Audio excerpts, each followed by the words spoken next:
It's Monday, December 9th. I'm Adam Walsh, and this is The Signal. Today on the show, Pride in December. We will talk to the folks in the 2S LGBTQ plus community across the province about the holiday season, everything from chosen families and mental health supports to celebrations and joy.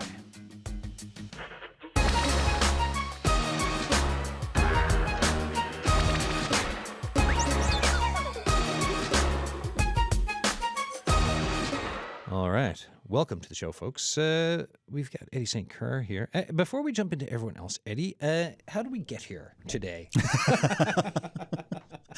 We got here because I think you and I ran into each other in a park or on a hiking trail or something, and we were talking post-festival. And we had talked about how, there's probably a story to come out after the Pride Festival. And we talked about the fall, and that kind of didn't work out. And then over the last couple of weeks, and appreciate all the work that CBC put in, we started talking about, well, what could this show look like if we did it in December? I think we booked this a month ago. Yeah. And we're just talking about all the little nuances and caveats that impact the community and impact community organizations when it comes to December, because there's only so many times that I can come on here and talk about all the great things that Pride's doing, organizing for the summer before people start to tune out. And this just seemed like a great opportunity, and we reached out, and Colt was available, and you folks found reps from Happy Valley Goose Bay and Corner Brook, and Sally Payne's on board from Fogo Island Pride. And just really, it's another example of like the magic of the community, and people just come together and kind of have those moments. Yeah, it really is a cross-provincial show today, folks. You're going to hear from Pride organizations, folks who are attached to them right across Newfoundland and Labrador. And as you're listening, if you have thoughts for us, the text line is open, 709-327-8206, or you can email us at thesignal@cbc.ca. I'm going to go to Colt Poletti, who is the Executive Director of Quadrangle. First time on the show, is it? I think. Welcome. How are you doing? I'm doing well. How are you? Good. Nice to meet you in person. Yeah, it's really good to be here again. How's Quadrangle? How's everything going? We're doing really, really well. We're winding down a little bit as we get closer and closer to the end of the year, but we still have a few more events we're just wrapping up in December before we start our next year of programming, and we're trying to expand a little bit in the year coming and have a bit more throughout the winter and a bit more in the spring. Keep building. Yeah. Oh. Sally Payne's on the line too, Director of Fogo Island Pride. Hi, Sally. How are you? Good. Thanks for taking time to come on the show today. All right, here's the jump off then for each of you. The holidays for your organizations and also for you. Where are things at for you and your orgs? Sally, like for yourself, for Fogo Island Pride, I know there's a bit of rebuilding going on, but just what does this mean for the community in and around the Fogo Island area? Yes, so over the past couple of years, we've had a bit of a shuffle in the organization. Our past directors, who were the ones who founded Fogo Island Pride and did amazing work, unfortunately had to leave the organization. So we're still in a bit of a rebuilding phase. Myself and the other director, Mark, are really kind of working hard to get everything transferred over and start planning some new activities for the new year. So yeah, it'll be the big, once we get into 2025, it'll be the big jump for folks, for organizers, for Fogo Island. Yes, I think that's the plan right now. We definitely we had a small celebration this past summer. We were lucky enough to have Gemma Hickey come out and do a reading for us, which was fantastic. But yeah, I think we're really hoping to rebuild and maybe recruit some new committee members in the new year and really get the ball rolling for summer 2025. Sally, what has Fogo? I mean, I've had folks from Fogo Island Pride on the show before, but just for everyone who's listening, what has the organization meant for people? Honestly, it's been incredible. I know when I signed on board, I was actually living out of province for several years, and when I came back, I wanted to get involved right away, because growing up on Fogo Island, there wasn't a space for really anybody in the 2S LGBTQI+ community. And so having that organization there and what it represents is so meaningful for everyone from the island, myself included. And so I really wanted to make sure that we could kind of continue on with the legacy of what Trevor and Evan created and really kind of try to give back to the community. Excellent.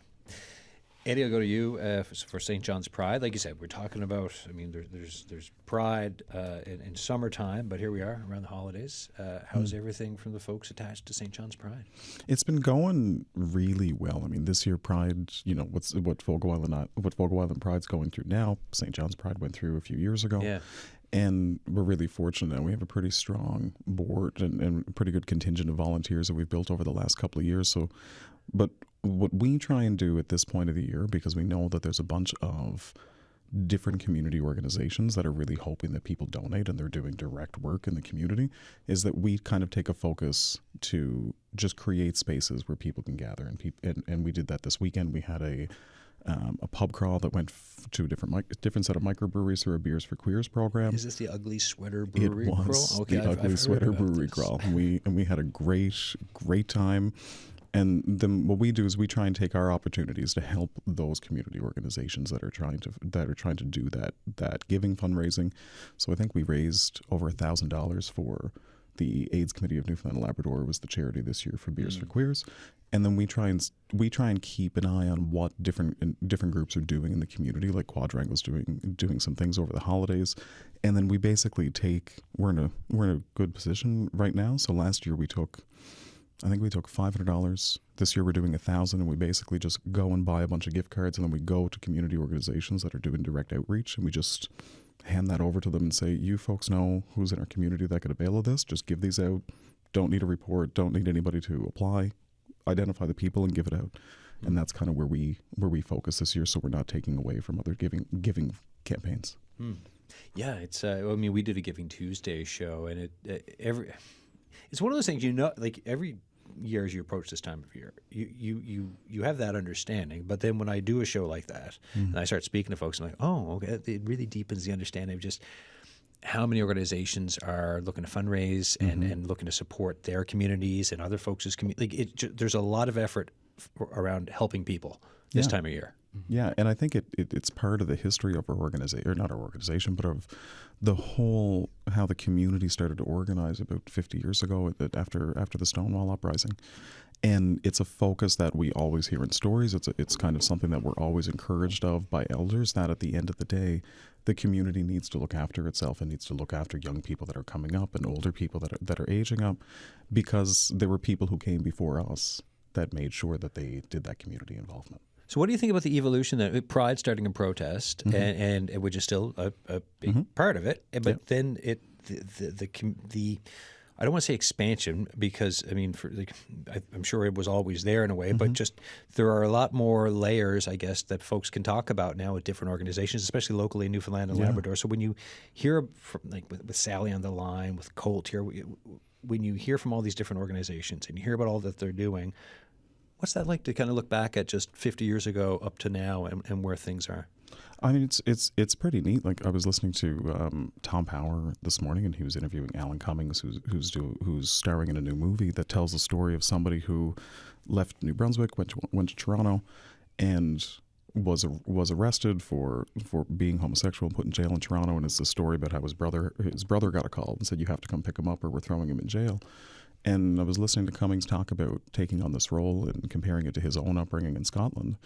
And it was really indicative that he said, this is a tactic that police would use. Rather than putting somebody in jail, they would force a family member to come and get them under the guise of being nice and being lenient. But really what you did is you outed that person to their family and put them in that situation. And now we're at a time 50 years later where a lot of those laws are stricken down in Canada. I mean, let's not forget that up until 1992, the RCMP and the federal government had a program to target and find queer people and get them ejected out of the public service. That's, 30 years ago now? That's within my lifetime. Yeah, I mean, I was 12. Yeah, right? So now we're at a point where one thing that I try and say to a lot of organizers in the community and a lot of people in the community is that, we're 50 years into this game now. We have doctors and lawyers and politicians and ministers and heads of companies and community organizers and everything else. So let's start doing kind of an inventory of what all those strength points are and see where we can all reach out and help each other. And Pride's trying to do it now we're kind of in a more stabilized position now than we were before, where we're reaching out across to different Pride organizations and different groups that are doing stuff across the province and saying, okay, well, how can we help? Because we have a lot of visibility. How can we help lift up what you're doing? And we're doing it this winter. We're going out to Gander. We're calling it Gays on the Road, and we partner with Odds and Ends Curling, and we're just going to go out and do a fun spiel curling the weekend of March 21st. And the only goal of that is just to create a safe space in Central where people can come from across the province and just be with their community in a space. Yeah, and it's community to community, which is then broadening it, and then it's the bigger community umbrella that's kind of going on there at that. And then we start to build a network so that when Colt and Quadrangle are doing different initiatives, and somebody says, "How can I help?" we can direct them over there. We can make those connections. Colt, any thoughts on all that?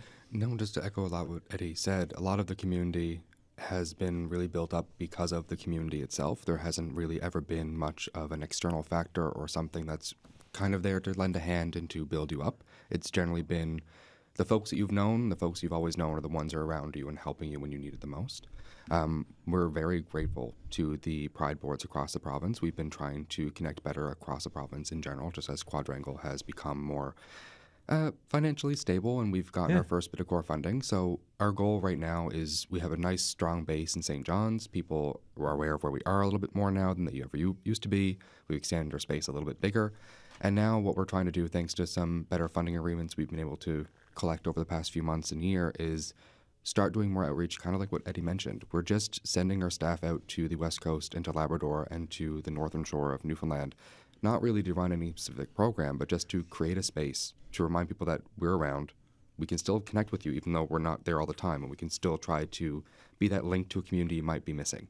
Yeah, and that person-to-person connection, the after effect of that is so huge. No matter, it doesn't matter what organization it is, but if you've got someone showing up, be like, "Hi, we care," and we're going to go back now because we're not living here, but we're going to go back and do the other stuff. But call us or text us, or it just. And then when you see that person afterwards, you're like, "Oh, I feel much closer," as opposed to someone who maybe I've only briefly sent some messages with, or even with the video chat. Like, it is such a bigger thing. And we have people across the province too who might not be part of Quadrangle, but they've helped us so much in the past with maybe they've helped us run a chosen family dinner on the West Coast, like Quinn Jesso, who I believe is on the call later on today. Oh yeah, Quinn's going to be about 30. I'm about to transition and do the pivot and say hi to Quinn in 2 seconds. So there you go. Thank you for this. You're Thank you welcome. for the segue. Quinn Jesso is on the line. Corner Brook Bay of Islands Pride and Transport NL for the West Coast. Hi Quinn, how you doing?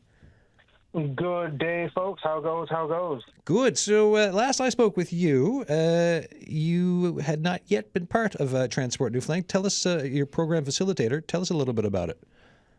So it's a completely new role, and the main goal is to establish on the West Coast. We will have some programming and toolkits that we'll be looking at putting out within the communities in the coming months that are still being worked on. But it's definitely coming in at ground level and helping to build what I'm hoping is going to be something amazing. And that's in turn by reaching out to such individuals like at Quad or the other Pride community groups and, reaching out to doctors and offices and seeing, what is it that they need. It's not the point of us telling them because not everyone's going to be on the same page. So having the opportunity of having those conversations is like, okay, what do you know? What do you need clarification on? What would you like to know? And then being able to provide that information. And I was hearing what Quad was saying about the chosen family dinners, and, I was nice and gracious to be a part of that project last year and looking at potentially doing one in the new year as well after some talks. So, I mean, that's the type of things we need in our province. We need safe places where, queer individuals can come out with no judgment, bias, or anything. We come out as just, play on the term there, but we're human first. And, we need to be understood for that. We need to be viewed as not something estranged. We're flesh and blood like everybody else. Quinn, can you talk about the concept of chosen family and for folks in the queer community, why it's so important around that safe space element that you're kind of underscoring there? For a lot of people in the queer community, and I don't speak for everybody, just for those that I've had the pleasure of interacting with, our families might not be the safest place. And that is par for course for a lot of individuals, especially when there are older mentalities that create that divide. So having your chosen family, the people that you know are your 3 a.m. friend, that if you call somebody at 3 a.m., you know they're going to answer, those are the people you want in your life. Those are the people that will support you through trials and tribulations, whether you're making the right choices or not. They'll be by your side so to help, put pieces together when things may or may not fall apart. And that's really what family is. I don't think family ends at blood. I think family is those chosen people that you have in your life that you know are always in your corner for better or worse and will always have your best interest at heart. Now, you might not always get the colorful answers of rainbows and sunshine, but you're going to get those direct answers like, you're not making sense. You might need to rethink this. Those are the people you need. Mm. Over the past week, we've been talking about joy on the show, and it's for around food, around the fact that joy shouldn't be something that is privileged. And when I think of whether it's Christmas or any other of the holidays around the holiday season coming into the new year, I am curious over your thoughts on what's either a memory or something that brings you joy coming into this season. Joy for me is seeing my partner's reaction to Christmas lights. And I'm not a Christmas person, and I don't think we all need to be, everybody to their own. But 1st of December, she's like, baby, can we decorate the house? And it makes her happy. She gets up in the morning, we'll turn on the Christmas lights, and she'll look out the window and see the lights reflecting off the window, and that brings me joy. I don't need anything else beyond that to see a smile on her face, one, being part of my chosen family, being the person who puts up with me, because let me tell you, that's a goal right there, and they need like a humanitarian award. But the simple things, and sometimes that's all it is. I think when you look at joys, you're really looking at glimmers. And for anyone who knows what glimmers are, they're the little things in life that make you realize that you're going to be okay. Quinn Jesso. Go ahead. I'll let you finish. And that's what a lot of us really need to hold on to. It's those little glimmers, those little sparkles. Call it glitter if you want from the queer community. But it's just letting us know that things can be rough, things can be hard sometimes, but we're all going to be okay. Quinn, thank you as always for coming back onto the show. Congrats on the new gig. I look forward to talking to you more about that, and happy holidays to you.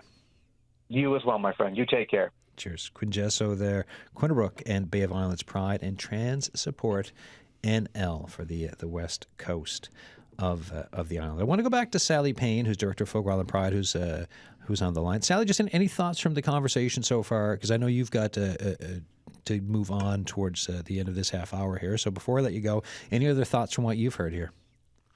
Yes, I mean, honestly, it's great to hear so many people come together and just talk about creating more queer spaces and more queer events within the province. I think with your question about joy, to me, something that I've realized over the years is just being home in Fogo on Fogo Island is such a source of joy for me.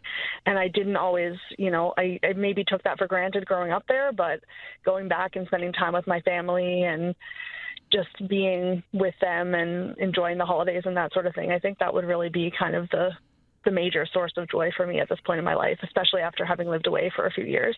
Well, having lived away, and when you got back, what was that feeling like to be like, hey, I'm back now. Here I am. This is not a visit. This is the thing, and this is where I am. Honestly, there was a lot of disbelief. It took me a while to really realize I was back, and we kind of moved into not a great place when we first got here, and eventually we ended up back in my parents' house, which is fantastic. But there was really that sense of just like, is this really real? Do I have to go back again? Because we were living in Manitoba, which is great in its own way, but is definitely not home. So being back here, it was an undescribable feeling to realize that I didn't have to leave again, and I fully intend on staying here for the rest of my days. Sally Payne, I'll let you get on with your work. Sked, Director of Fogo Island Pride, thank you for coming onto the program and for talking about what's going on with Fogo Island Pride and for the plans and the hope for the year ahead. Thank you so much for having me. Cheers. Bye, Sally. Take care. Thoughts on any of that? I think it's really, it's always so uplifting to talk to other queer people from across the province. And I mean, like with Sally on Fogo Island, we're talking about it's small, isolated island, like off the side of the archipelago. And then you've got Quinn, who's in Corner Brook, and often in St. John's. With St. John's Pride, we sometimes feel the pressure to make sure that we're reaching out and trying to make sure that we create those safe spaces and help people, even though it's outside of our mandate in smaller communities. So whenever I have opportunities like this to hear from different organizers, it's always just that sense of that reaffirmation that no matter what, the community will always look after each other, and that the community exists in quite literally every corner of the earth. Yeah. Cool. A lot of what Eddie just said, it's going back to what Quinn said about glimmers. A glimmer for me is just hearing everyone else around this province saying that they're still doing this kind of work. They're still working to make these spaces for their queer community. So it kind of provides a bit of reassurance that if something was terrible were to happen, where I'm not in my position anymore, or Quad isn't around, or Eddie was gone, or St. John's Pride is gone, but the community will continue. Yeah. Someone else will fill that gap. Someone else will step up, another group or another person or whatever it might be, but the community will be okay. Yeah, in recent years too, like I'm just thinking of like Ray Rollman's book, right? The filling in the gaps that have been done on the history of the community, and then with everything that's here now, like it feels very strong for the level of organization, the level of history that's been either remembered, not lost, unearthed, you name it, and then all of that put out there. It makes it sound so big and strong right now, I think, is what I'm getting at for the health for the community and everything that's happening. I think that a lot of the fear and concern that people in the community across the country, across North America have because of people keep politicizing our rights, I think what I take away from it is that might also be the catalyst that's making people who are in safe positions in their lives to turn around and say, no, yeah, I've got to make sure that I've got time, I've got resources, I'm going to make sure that I'm there. I mean, you look at most of the people that are involved in pride organizations across the country, I don't think any of us have paid staff. Like I was talking with different pride organizations, and they call us to say, oh, we want to take on paid staff. How does St. John's Pride do it? And they're always they're always surprised to hear like, you tell me. Yeah, it's 9 of you, but it's 9 people. And we just had our board retreat this weekend, and off the top somebody said, what do you hope that everybody walks away with from this? And I said, I hope that everybody walks away with a greater understanding of what their intrinsic motivation is to be a part of this and to lend their hand to this, because that's the only thing that could do it. There's no other incentive that we use to attract somebody to a board position or to a volunteer committee.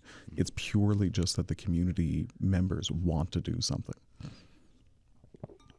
Colt, how long have you been executive director of Quadrangle for now? I started in June, a few weeks before Pride started. Yeah, because how's that going? Starting in June, lots of planning, lots of work. How are you feeling about it? I came in from the heels of the original executive director, Charlie Murphy. So a lot of it was set up for me in a way that I have to give him props for. A lot of the stuff the Quad had to do over Pride was more or less set in stone, and we were ready to just hit the ground running when I took over the reins. We also have a very, very active and very involved board, which we are also recruiting for. If anyone wants to apply, they're more than welcome to until the end of the month. Anybody listening? Please apply. We would love to see your name on that list. But we just had a very good support network when I came in before Pride. And now we have our first core staff. We've gotten a lot bigger since we were last year, the same time that we're in right now. Yeah. So we should be even more prepared to do a bit bigger of a Pride events that we couldn't do before. I remember interviews with Charlie about we want a space, right? Yeah, we want to have some kind of resource center. But that's the dream to get. It's just and to see how that has moved along, and now us talking about, oh, we got core funding, and to see it continue to move like that for me. I know I mentioned strength for the community, but to see that kind of building and the community building, what that could mean is. It's gigantic. And it really was community building. We have the space we have because we had a very fantastic person on our side who was inside the church that we currently rent the space from. We got a lot of our programs only exist because we had people in the community, much like Eddie said, who came forward and said, we want to do this for the community. Can you lend us space? Can you help us get the word out? And we said, of course we can do that. We love when the community comes forward with an event idea they want to do, and they just need us to be like, yes, we can give you a space to do it, or we can put the word out for you. One of our most popular events is Self-Care Sundays, which happens about every 6-ish weeks. Yeah. But that is right now 3 separate hairstylists who donate their time and their skills and just provide free haircuts, either gender-affirming haircuts or just general haircuts for anyone who comes in on that Sunday evening. And it's always well received. It's always a great little event, and it's becoming something that's getting a little bit bigger because we have other folks who want to add in their skills, whether it's henna. We have someone who reached out about doing makeup at some point. So it's always growing, always changing. Self-Care Sundays. Yep. That's really neat. And it's like, and that's one thing that I always love hearing about and seeing that it gets traction, because you wouldn't think that a haircut would be a priority for somebody. But for anybody listening, imagine going into a barber or a stylist and asking for your hair to be cut in a certain way, and the stylist looking back at you and saying, no, Yep. I don't cut men's hair like that. I don't cut women's hair like that, and sending you back out of a business in this economy. Yeah. That's bold. But you've got Quadrangle that reached out to different hairstylists who are supporters of the community, and that's a small little thing, but that gives somebody so much affirmation in their day. Actually, we didn't reach out to these hairstylists. They reached out to us. Oh, that's even better. Yeah. God, I love that. Yep. You know, we did a full show on it, right? And Yeah. it was a big learning lesson for me around, like, even just something that I think from perhaps like my hairstylist or barber experience growing up, and then just thinking of using someone else's lens of permissions and consent around just the littlest thing of like touching someone's shoulder, which like maybe not everyone thinks about, and just everything you laid out of like wanting it's about feeling seen and heard, Yeah. and feeling seen for who you feel you are deep down inside. And sometimes it comes up in ways that you're not expecting it. Like, Yeah. I used to work for, to your point about touching somebody, I used to work for a L'Oreal Professionnel platform artist. So we were trained in that really quickly. Don't touch anybody without asking them. And I never thought anything of it at the time. And then a couple of years ago, I was back home in Miramichi, New Brunswick. And Miramichi, hairstylist and barber is protected under legislation. They're skilled crafts. And I couldn't get a haircut because I would go into a barber. Or first I went into a hair studio, and the woman looked at me and she said, oh no, I'm not a barber. I don't cut men's hair. I said, all right, very best. And she said, but just go down a couple doors down the street and the guys will take you there. And I walked in and the barber looked at me and he said, well, I don't cut long hair. So I'm sitting in this town, my hometown, Yeah. and I'm sitting there going, well, hang on a second, like, come on, folks. Like, somebody cut my hair. Call it a day. Yeah. Like, I'll pay you. Yeah. You're like, I have some money here Yep. for this. This is it should be doable, folks. You're listening to The Signal. I'm Adam Walsh. Today, it's a Pride in December show, right? Today, we're talking all about the 2S LGBTQ plus community across Newfoundland and Labrador, the holiday season, everything from chosen families to mental health support, celebration, joy. If you've got thoughts for us as you're listening, text us 709-327-8206. Email us thesignal@cbc.ca. I want to go to the phone lines, and I said it's a cross-province show, so that means we're trying to do a bunch of different corners, and one of them, the big corner or big part of the province, Happy Valley Goose Bay. Mason Woodward is on the line with Safe Alliance. Hi, Mason. Good morning. How you doing? I'm doing pretty good. You? Good. Tell folks about. Welcome back to the show, by the way. But tell folks about. Remind folks of Safe Alliance. Yes, absolutely. Thank you for having me. Safe Alliance is a volunteer organization group here in Happy Valley Goose Bay. We're a small but mighty organization, and our goal is to help people access resources for the queer community, as well as do local events. You've got a chosen family dinner coming up, right? We do, yes. It's with Quadrangle NL, who is a close friend of ours, and plus we have an overlap here in Safe Alliance with two of the members actually being part of the board on the Labrador side. So we have a chosen family dinner on January 4th. We couldn't get any bookings during the month of December. So keep an eye out on the Quadrangle NL and Safe Alliance socials for like more details about the actual time. Mason, can you paint me a picture of what of one of the other chosen family dinners that you've been to before? Like, what's the vibe, the look, the feel of it? I really love the vibe. We've had a couple now, but last year's Christmas one, or the winter holiday ones, was at the Masonic Lodge, and they had lawn tables placed out with beautiful holiday-inspired displays out on the tables, and we had it catered, so they brought out lunch for us and desserts, and there was probably about 25 people, and it's a mix of young families, and we had seniors there as well, and it was just very nice just to be able to like enjoy a nice holiday lunch with other queer people and feel completely at home. No, that's amazing. And you said January 4th, right, for this year? Yes, it's January 4th, and it will be at the Masonic Lodge again, but we just haven't had a time yet. And for the 2025, what plans are there for the Safe Alliance move as we dart through the end of 2024 and move into whatever this next year brings us?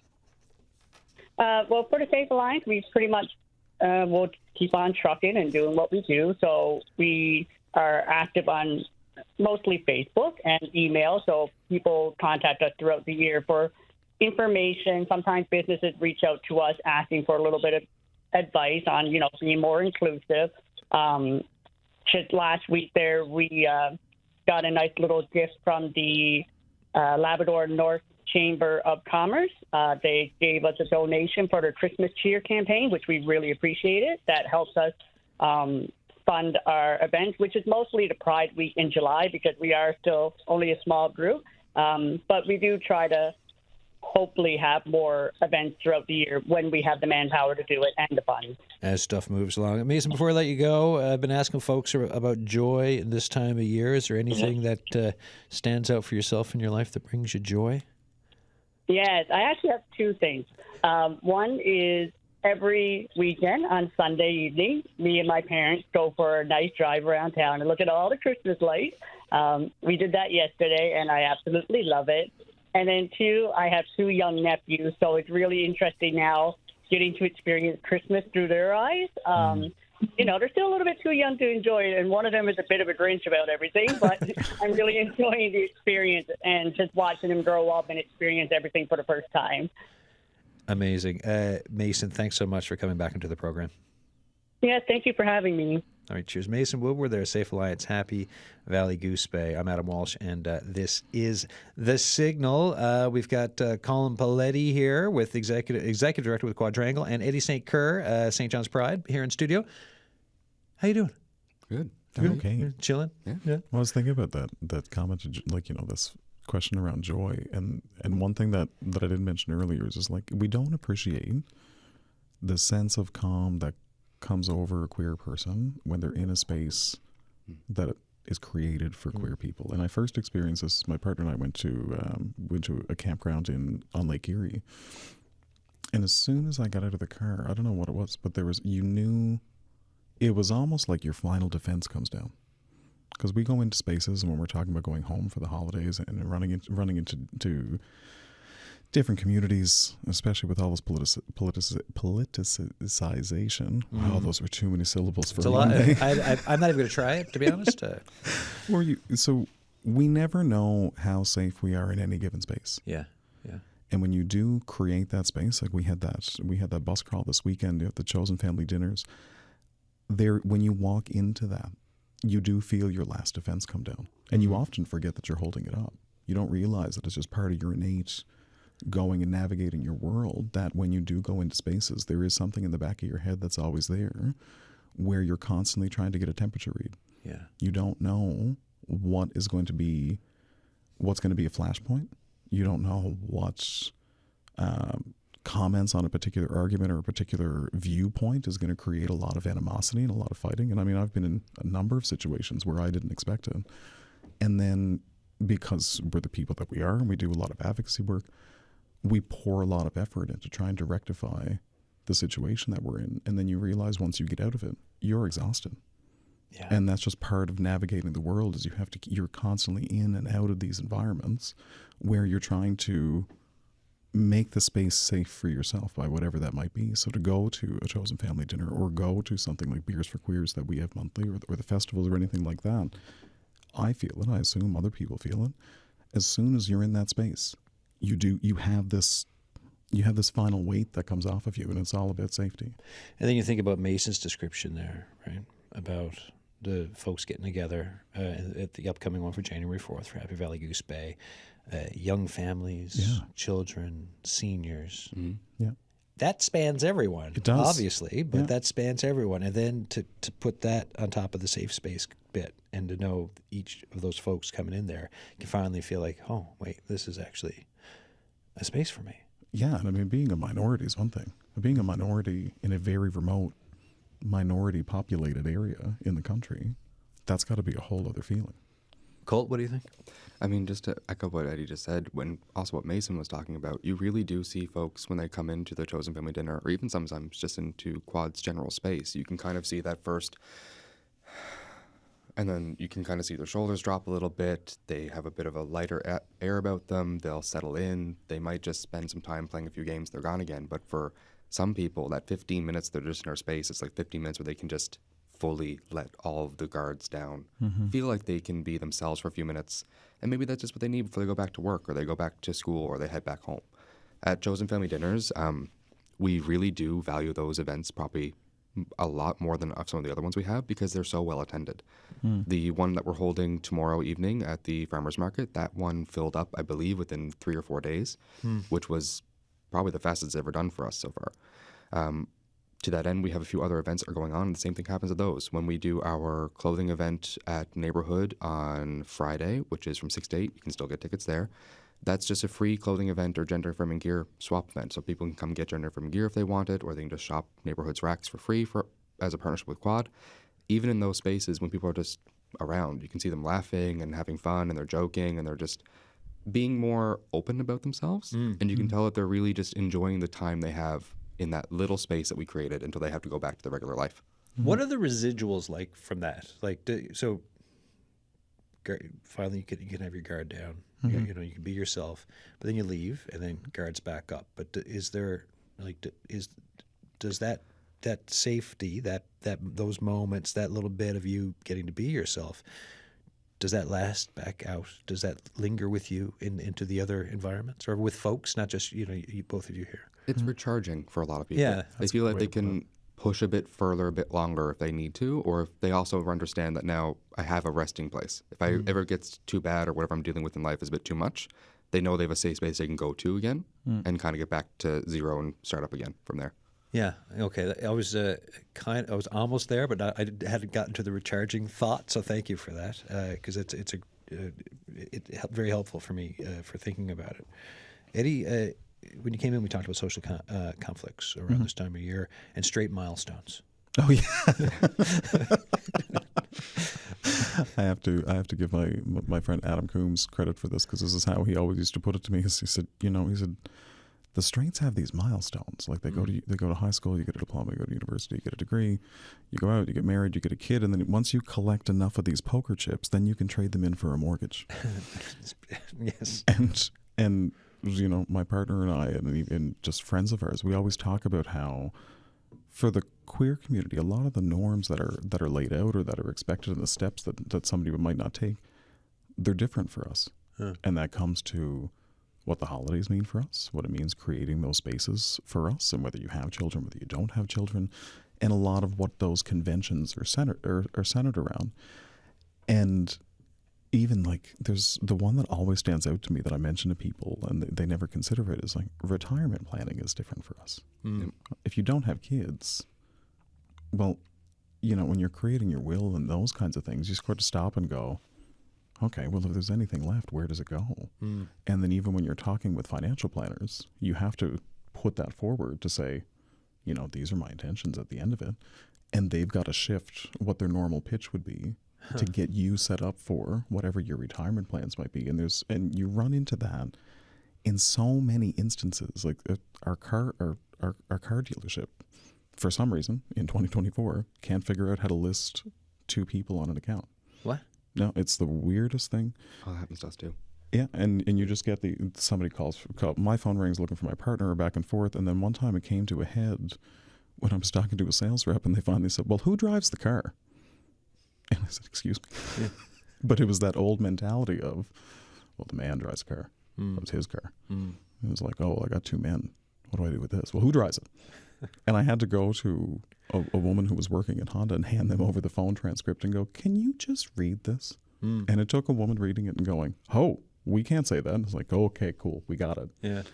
But there's little tiny things like that where you don't follow the same pattern, you don't follow the same convention, but you've got to constantly be reworking things in the back of your mind to keep everything, for lack of a better word, straight. Sorry. I think that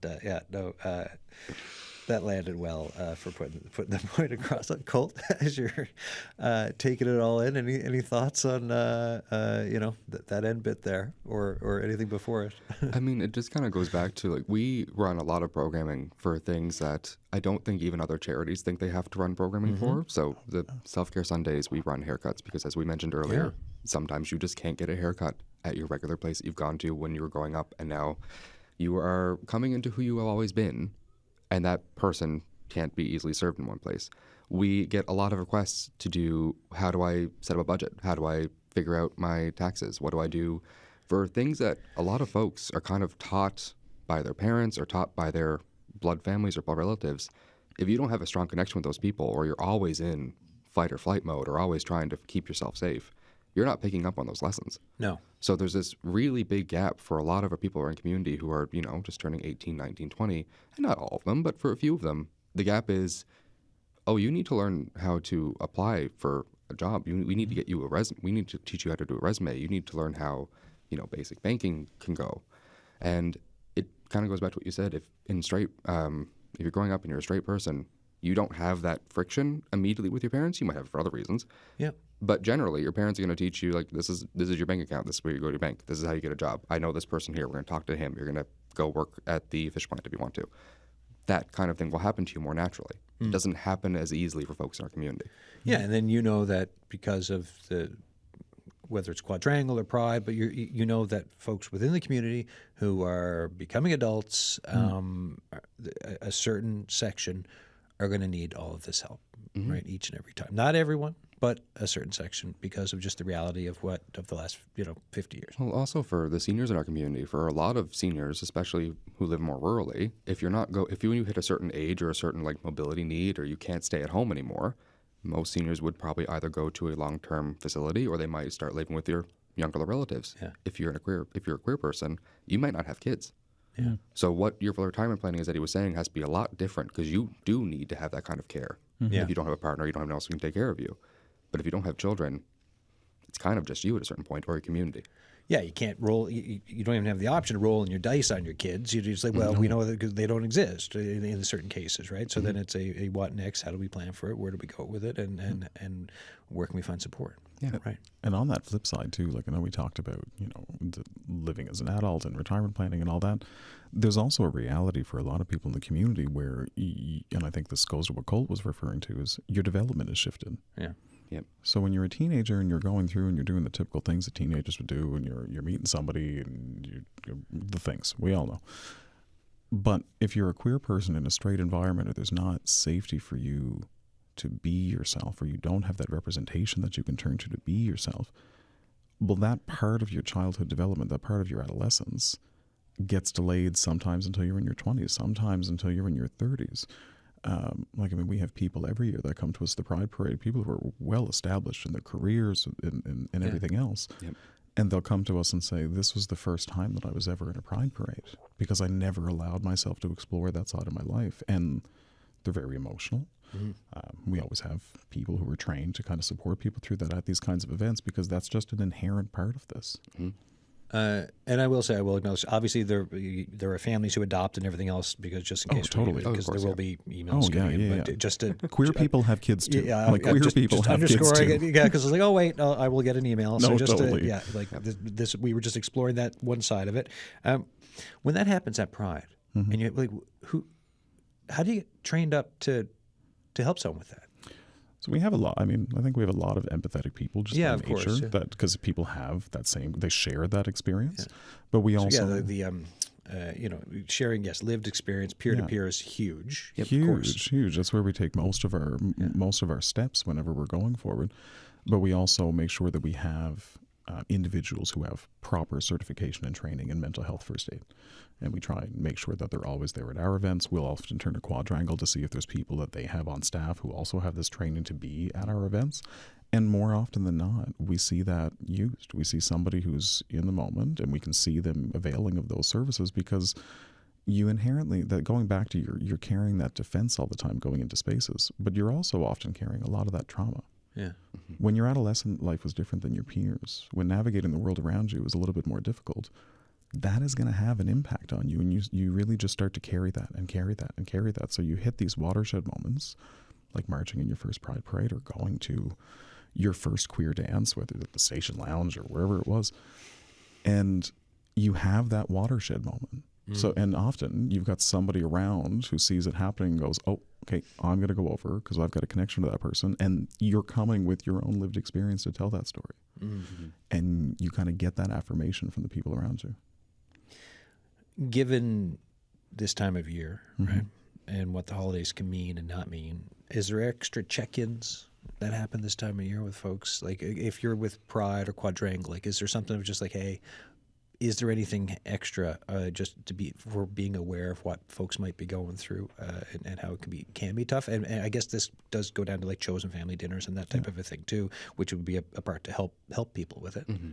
I think as much societal danger that social media and smartphones have brought all of us, one of the great things that it offers to us is that even when you are if you were that queer person going back into your straight family world and you're going home or you're going to a rural part of Canada or Newfoundland or whatever, or in Labrador, that phone is your connection out. Yeah. Or that Facebook Messenger if you have a internet connection or whatever. And you'll notice, so if you are somebody who has queer people in their family, and don't just chalk it up to young people being on their phones all the time, that's a cop-out.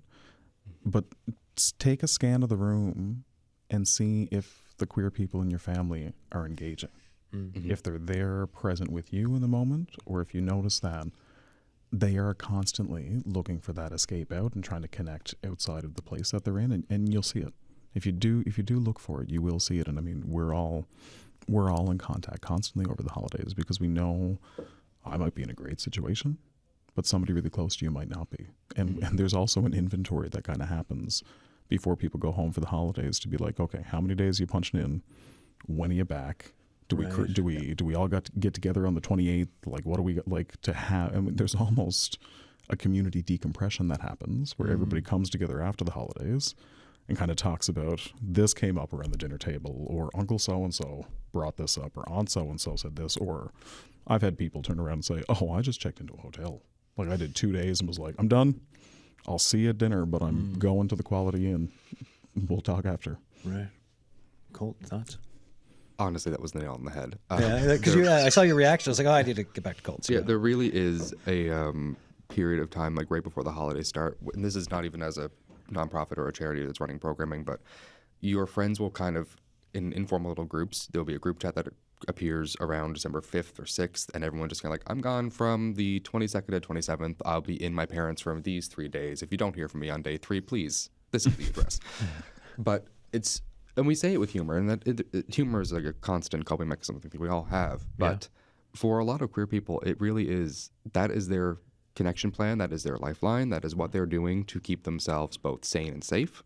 And it's just, like Eddie said, I have a lot of friends who tell me that I'm going to be there for 6 days. Day 3, I'm in a hotel now. Yeah. Mm-hmm. And I'll go back for dinner, and then I'm going to probably try to change my flight if I can, or I might do 2 nights in a hotel, go back for the last day.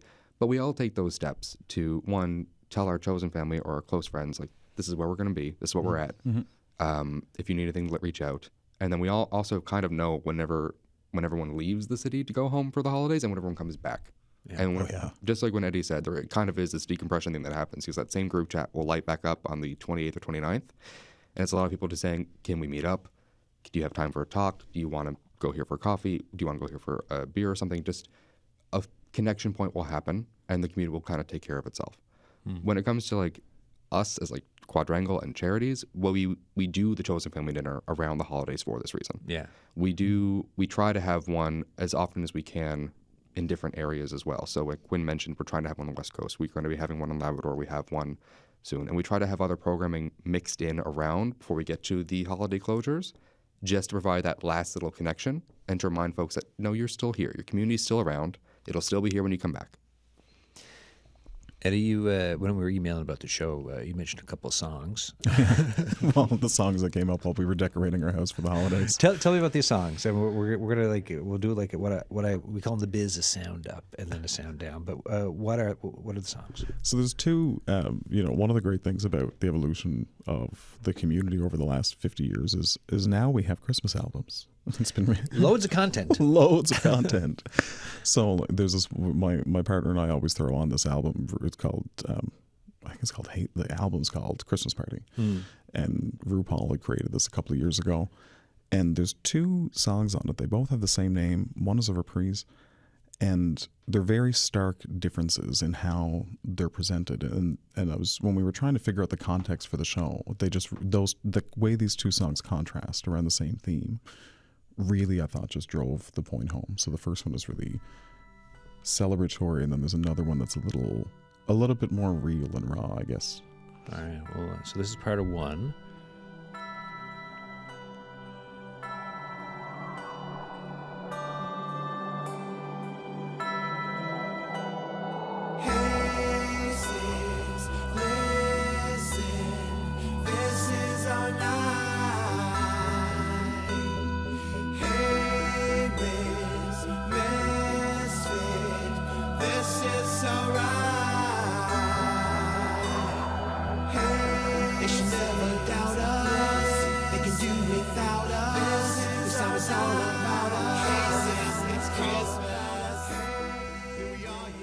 All right, Pike, that's one. Let's sample the other just for the compare contrast here.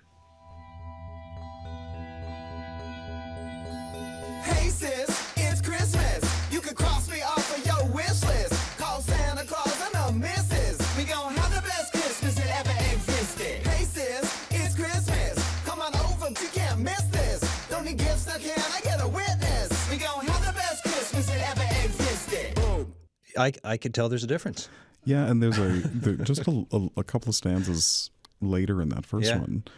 There's a line that comes in and it says, "You don't have to be alone this Christmas. We're your family," and that's what this is. And it is. I don't often tear up over music, but every time that I hear that song, like there is an emotional heartstring that hits me because that is a reality. And I've been in that situation where I wasn't able to travel and be with family and those things, and you feel that. You feel that isolation.